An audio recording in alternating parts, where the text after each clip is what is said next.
This is Dr. Tiffany Lamont from Lamont Wellness, where everything health and wellness is fair game.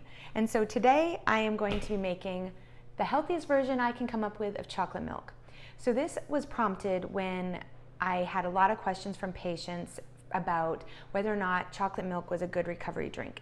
And there is some research and data to support that that can be true. It has to do with the nutrient profile of the ratio of carbohydrates to protein molecules within chocolate milk.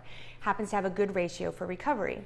That said, also lots of people really like chocolate milk, so I decided to go out and figure out a way to make a chocolate milk that was of a similar profile, but that had a better nutrient and health profile. So I've decided to show you today kind of an example of how to do it with a few different things. So soy milk as a dairy milk alternative has a very similar protein profile as dairy milk. So I have a couple of examples here. So this soy milk particularly, so this one is by Silk, and the reason why I like this one is because this is non-GMO certified. It is unsweetened, and if you look at the profile on the side, if you want to come on in here and take a look. So I want to take a look and compare these two nutrient profiles between dairy milk and soy milk. So the total fat profile, this is organic whole milk, is 8 grams and is 4 grams in soy milk. And then if you look at the carbohydrates, in regular milk is 13 grams, and in the soy milk we have a total carbohydrate of 3 grams, a total of 1 sugar and no added sugar. This one has a total of 13 grams of sugar, but it's not added sugar. It's a naturally occurring sugar in milk. And then if we go down to the protein, this has 8 grams and this has 7 grams. So this is probably the closest I can get to the nutrient profile of regular milk. Has slightly less carbohydrates, but it's not added sugar. So if you want to get closer to the ratio of milk, you can add a little bit of additional sweetener to it. Now when you look at the chocolate milks that are produced in the grocery store, typically they have corn syrup in them. I'm not a super big fan of corn syrup. So this is the easiest way to make this. All you need is a blender or a hand mixer or something like that. You probably could even use a food processor if you wanted to. You need some sort of milk or milk alternative. You could use almond milk, coconut milk, rice milk, hemp milk, but they have significantly less protein. So in those cases, I might suggest you add a vegan source of protein powder, and that would up the protein content to similar to a cow's milk. And then we're going to use a cocoa powder. I have 2 examples here. This one's from Trader Joe's, and this is Ghirardelli. Now, there's lots of different kinds. I also usually have raw cacao powder as well. You can use any of those, but I will tell you, based on the flavor, Ghirardelli chocolate is really the best. It's really good. However, if you're looking for an organic alternative or a raw alternative, there are other sources. They'll all taste good. Here's a couple of examples of the sweeteners that I prefer. I get asked these questions all the time. Table sugar versus maple syrup versus honey versus stevia. Well, stevia doesn't impart any actual carbohydrates. It will impart sweetness, but not carbohydrates.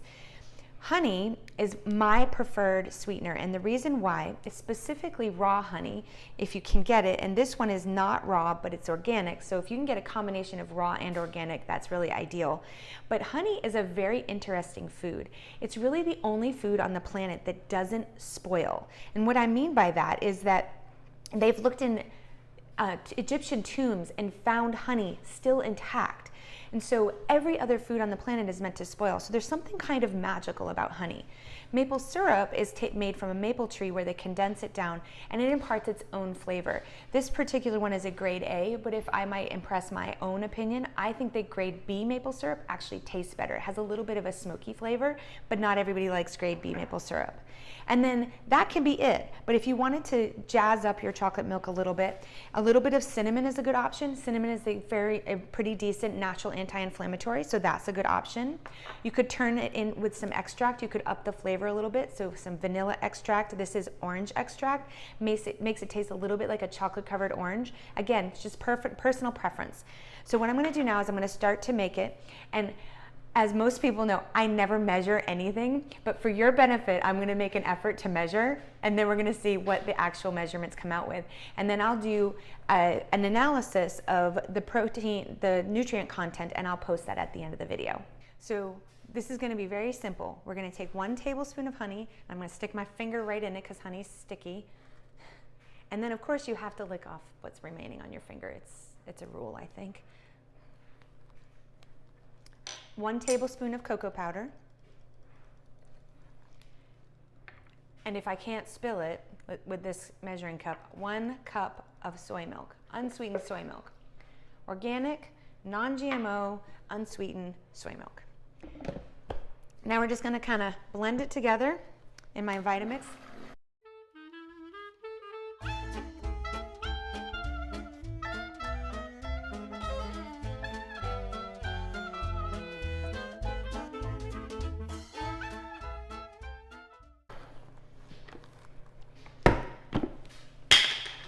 And let's not waste dishes, so let's see how it tastes.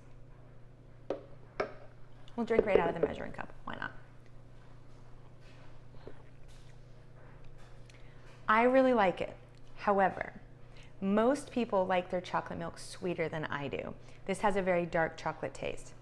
So my suggestion is if you're a sweet person, maybe 2 tablespoons of honey would be better for you. Yeah, I think most people are going to want it sweeter. I like it like this. So just for the heck of it, let's now double the recipe, and we're going to make it sweet like most people like it, and I'm going to add a little bit of orange extract and a little bit of cinnamon and see how that tastes. Okay, so now I'm going to double the recipe, which frankly, the blender kind of likes that better. If you don't have a certain amount of liquid in a Vitamix blender, it like just splashes it everywhere. So now the total ingredients is going to be 2 cups of soy milk, 2 tablespoons of cocoa powder, and I'm going to do a total of 4 tablespoons of honey. So we're making it sweet for other people. I would have used 2 tablespoons of honey, so you make it to taste. I would suggest you start out low and go up from there. So there's something called a sweet threshold, and a sweet threshold is, yum. A sweet threshold is the amount of sugar that someone needs in order to taste the sweetness. Americans tend to have a very high sweet threshold because we put sugar in everything. So I encourage you to start reducing your sweet threshold in general. Now, if you've just done a marathon, an extra tablespoon of honey is going to be fine. However, on a regular basis, let's say you're just making this as a treat at home, you want to have the minimal amount of sugar in it to still satisfy you. Okay, let's blend this together.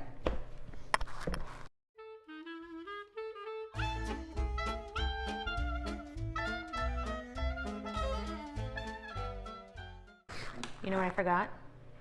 I forgot the cinnamon and the orange. Hold on.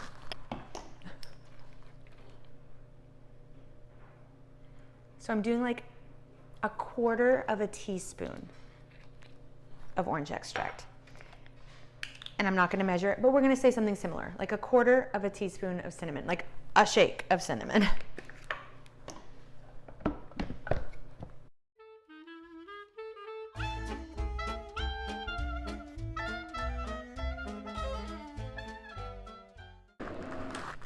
All right, let's taste it. We're gonna drink out of our measuring cup again. Why not?